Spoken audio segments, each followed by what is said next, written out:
Welcome to Samba Samba. Enjoy the video. In this video, I will explain how to replace Chrysler 300 Headlight, full guide. Start by removing the negative battery terminal, then open the hood and locate the headlight assembly. Work methodically to avoid breaking clips. Unplug the electrical connector and release the retaining clips or screws holding the assembly. Remove the old bulb straight out, install the new bulb without touching the glass, and reassemble in reverse order. Loosen and remove the visible screws or clips holding the headlight assembly, then gently wiggle the assembly forward to access the bulb housing. Be patient and avoid force.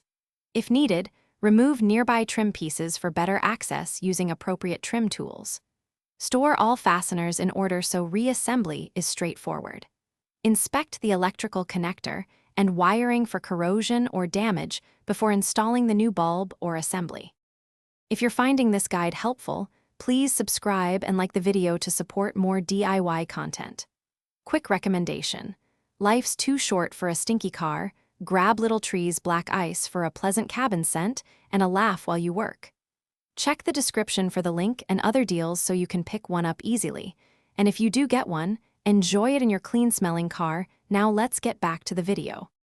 Remove the bulb socket by turning counterclockwise and pull the bulb straight out, keeping the socket steady so wiring isn't strained. Install the new bulb by handling only the base or wearing clean gloves, then secure the socket and reconnect the wiring harness. Turn on the headlights to verify alignment and brightness before final assembly.